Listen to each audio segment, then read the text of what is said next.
ठाकुर जी ने हमको संसार में भेजा ही क्यों? जब इतना गंदा संसार है, इतना सब कुछ यहाँ, सब कुछ हमारे मन के विपरीत है, इतने कष्ट हमको यहाँ सहने पड़ते हैं, इतनी आपत्ति विपत्ति कष्ट पीड़ा सब देखनी पड़ती है, क्यों भेजते हैं ठाकुर जी हमको इस संसार में? सब लोग इधर देखो, ध्यान से सुनो। अब इसके 2-3 उत्तर हैं। पहला उत्तर जो आप सबने अनुभव किया होगा वो बताता हूं।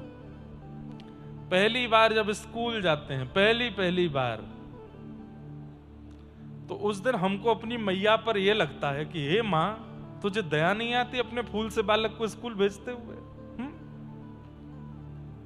वो बालक कितना रोता है। पहली बार स्कूल जाते हुए बालक को मैं तो नहीं देख सकता, मुझे पता नहीं क्यों बड़ा रोना आता है उसको देख के। वो पहली बार जाता है, होठ नीचे करके रोने लगता है, आंखों में मोटे मोटे आंसू भर आते हैं, गाल लाल पड़ जाते हैं। जो मां के बगैर एक पल नहीं रहा, वो बेचारा थर्मस गले में लटकाए, वाटर बोतल कमर पे और कंधे पर बैग लटकाए, शूज पॉलिश करके, और जब बस में चढ़ता है अनजान बालकों के बीच में, पहला दिन जब स्कूल जाता, बालक कितना घबराता है। अनजान बच्चों के बीच में रोता रहेगा, टीचर्स के सामने रोता रहेगा, मम्मी पास जाना है, मां के पास जाना है, उसको अच्छा नहीं लगता। उस दिन हमें लगता है कि ये मां हमको अपने से दूर क्यों कर रही है, इस मां के अंदर इतनी क्रूरता क्यों आ गई है। लेकिन वो मां जानती है इस संसार में निर्वहन करने के लिए, अपने बालक को योग्य बनाने के लिए मुझे विद्यालय भेजना पड़ेगा, अपने से दूर भेजना पड़ेगा। ऐसे ही परमात्मा मां है, हम सब बालक हैं। हम सबको ठाकुर जी इस सृष्टि में भेजते हैं ताकि हम योग्य बन करके आए, हम श्रेष्ठ बन के आए, अपने मन बुद्धि को इतना पवित्र करके आए कि सूरदास, तुकाराम, नामदेव, मीराबाई, सक्कूबाई, जनाबाई जैसे भक्तों जैसा हमारा पवित्र निर्मल चित्त हो जाए, और उस पवित्रता के साथ हम वैकुंठ में निर्वहन करें। पवित्र करने के लिए एक ही स्थान है, ये संसार, यहीं पवित्र हुआ जा सकता है। इसलिए ठाकुर जी हमको भेजते हैं, जाओ पवित्र होकर के आओ विचारों को, मन को। लेकिन जो पवित्रता नहीं लाता और धूमिल हो जाता है, फिर वो इस चक्र में पड़ा ही रहता है। पुनरपि जननम पुनरपि मरणम पुनरपि जननी जठरे शयनम, बार बार उसका जन्म मरण होता रहता है। लेकिन जो यहाँ कथा सत्संग आदि गुरुजनों की आज्ञा मान करके और अत्यंत पवित्रता को प्राप्त हो जाता है, पवित्रता शरीर की नहीं, मन की, विचारों की। बंधुओं, मैं सबसे कहता हूं, दिन में 1-2 घंटे अकेले रहा करो। अकेले मतलब ये भी नहीं होना चाहिए, ये भी पास में ना हो, एकांत में रहो। और एकांत में रह करके सोचना कि आपके मन में क्या चलता है। हम दावे से कह सकते हैं विकार की बातें ही आएंगी, संसार के विषय ही आएंगे। इससे यह पता चलेगा कि चित्त शुद्ध नहीं है। व्यक्ति एकांत में और व्यक्ति बिस्तर में यदि पवित्र चित्त से है तो इसका मतलब भगवत प्राप्ति बहुत शीघ्र हो जाएगी। लेकिन अपने शयन कक्ष में और एकांत में यदि पवित्र बुद्धि से नहीं रहता है, इसका मतलब अभी बहुत निर्मलता की आवश्यकता है। उसको निर्मल बनाने के लिए ठाकुर जी भेजते हैं। पहली बात। अब दूसरी बात सुनो, ठाकुर जी हमको नहीं भेजते, हम आते हैं। कैसे? अब मेरा ये कौन सा जन्म है मुझे नहीं पता, कितने जन्म में पहले ले चुका हूं मुझे नहीं पता, पर मुझे ये जरूर पता है कि ये अंतिम होना चाहिए, इसके बाद नहीं आना है दोबारा। ये मुझे अपने ऊपर विश्वास करके, दृढ़ता करके ये करना ही है कि ये अंतिम हो, इसके बाद नहीं। ये मेरा दायित्व है कि ये अंतिम हो। इससे पहले कितने हुए इस पे मुझे पढ़ना नहीं, पर ये अंतिम हो।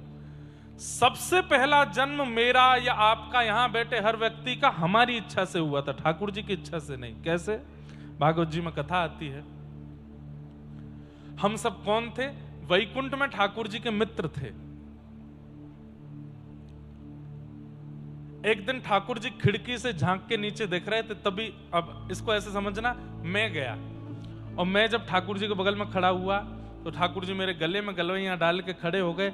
नीचे जब खिड़की से झांक के मैंने देखा तो पृथ्वी दिखाई दी, और मैं ठाकुर जी से कहने लगा, हे प्रिय मित्र, देखो ना कितनी सुंदर है, यहाँ के पहाड़ कितने सुंदर हैं, नदियां कितनी सुंदर हैं, अरे ये वन बगीचे देखो कितने सुंदर हैं, यहाँ के पक्षी देखो, पशु देखो कितने अद्भुत हैं।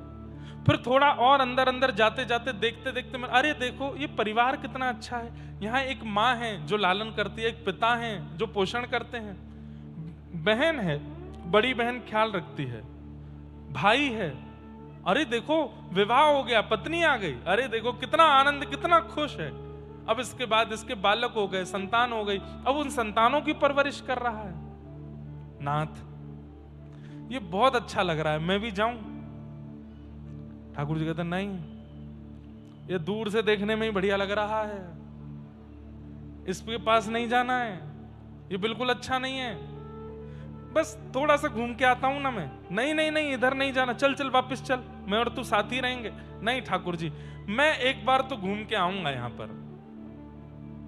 ठाकुर जी बोले, तू वापस नहीं आ पाएगा, तू वहां जाएगा, तेरा भी परिवार बन जाएगा, पत्नी बच्चे आदि सब आ जाएंगे, इतना उसमें रम जाएगा, तू वापस आना भूल जाएगा।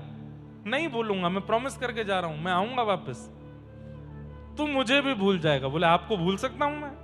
आप तो मेरे सबसे प्रिय मित्र हो, आपको कैसे भूलूंगा? हम इतनी जिद पर अड़ जाते हैं कि हमें जाना है। ठाकुर जी कहते हैं, ठीक है तेरी इतनी जिद है तो चला जा, बीच बीच में मैं पत्र भेजूंगा, बीच बीच में मैं संदेश भेजूंगा, मुझे याद रखना, वापस आ जाना मेरे पास। हाँ हाँ आ जाऊंगा, अब मुझे जल्दी जाने दो। ठाकुर जी कहते हैं जाओ। हम तुरंत ठाकुर जी के पास से संसार में आ जाते हैं और जितने वचन दे के आए सब भूल जाते हैं। यहां आते ही जन्म लेते हैं, जन्म लेते ही एक परिवार मिलता है, वहां पिता है, माँ है। आप कहोगे महाराज जी याद रहता किसको है? किसी को याद नहीं रहता। लेकिन ठाकुर जी ने क्या कहा था, मैं बीच बीच में संदेश भेजूंगा। अहिल्या नगर में कथा हो रही है, ये संदेश है, ठाकुर जी संदेश भेजे। हमारी कथा कल से शुरू हुई, 2-3 दिन पहले राधा कृष्ण महाराज जी की कथा यहां विश्राम हुई, संदेश भेज रहे हैं। बीच बीच में आप अपना फोन चला रहे हो, दुनिया भर के गाने सुन रहे हो, दुनिया भर की उल्टी सीधी रील्स देख रहे हो, अचानक से आती है प्रेमानंद जी महाराज की कोई बात आ गई, ठाकुर जी बीच में वहां भी संदेश भेज रहे हैं, बेटा मैं तेरा मित्र, तेरी प्रतीक्षा कर रहा हूं, कब आएगा? आप कहते हो अब ये आ रही है, प्रवचन बाद में सुनेंगे, वो गाना सुनना है नया वाला जो आया है, वो वाला सुनना है। ठाकुर जी सब जगह से हमको संदेश भेजते हैं, आधुनिक यंत्र से भी संदेश भेज देते हैं, कई बार संतों के द्वारा संदेश भेजते हैं, कथाओं के द्वारा संदेश भेजते हैं, अरे मैं तेरी प्रतीक्षा कर रहा हूं, तू मेरा मित्र भूल गया क्या मुझको? हमें फिर लगता है ठाकुर जी इनसे हमारा क्या संबंध है? अरे वो भगवान है, हम जीवात्मा हैं, इसके अलावा और इससे ज्यादा कुछ भी नहीं है। कथाओं में फिर समझाया जाता नहीं ठाकुर जी आपके संबंधी हैं, हम फिर भी याद नहीं कर पाते। भूल बिछड़ करके संसार में अपना इतना कर्जा कर लेते हैं। कर्जा क्या है? किसी के साथ छल किया, कपट किया, क्रोध किया, बुरा किया, काम किया, किसी का धन लूट लिया, किसी के साथ अनित किया, ये सारे कर्जे चढ़ते चले गए हम पर। ठाकुर जी तो तैयार बैठे थे कि अब ये मेरे पास आ जाएगा, लेकिन जैसे ही हमारी मृत्यु होती है हम ठाकुर जी के पास जाने लगते हैं, चित्रकेतु बीच में रोक देता है, अभी नहीं जा सकते। क्यों? इस संसार में जाके जितना कर्जा करके आए हो उसको तो चुका के आओ दोबारा। बीच से ही फिर वापस संसार में भेज दिया जाता है। पुराना कर्जा तो चुकाया नहीं, इस जन्म में और नए कर्जे कर लेते हैं। इतना कर्जों का भार हमारे सिर पर भर जाता है, ठाकुर जी राह देखते रह जाते हैं और हम पहुंच नहीं पाते। लेकिन तब एक सदगुरु जीवन में आते और वो सदगुरु आकर के अपना मंत्र प्रदान करते हैं, ज्ञान प्रदान करते हैं, भक्ति प्रदान करते हैं, ठाकुर जी की सेवा प्रदान करते हैं, भाव प्रदान करते हैं, प्रेम प्रदान करते हैं, त्याग प्रदान करते हैं, वैराग्य प्रदान करते हैं, और उसके माध्यम से हम धीरे धीरे धीरे अपने अनेक जन्मों के कर्जे एक ही जन्म में खत्म कर देते हैं और खत्म करके फिर सदगति को प्राप्त होते हैं। तब ठाकुर जी वैकुंठ में दोनों भुजा पसार करके हमारा स्वागत करते हैं। अरे वाह, तू आ गया मेरे पास, इतने दिन घूम के आया। और हम जाते ही सबसे पहला क्या कहते हैं? दोबारा इस संसार में नहीं जाऊंगा, अब आपके पास ही रहूंगा, अब नहीं जाना मुझे। हम भेजे नहीं गए हैं, हम स्वयं आए।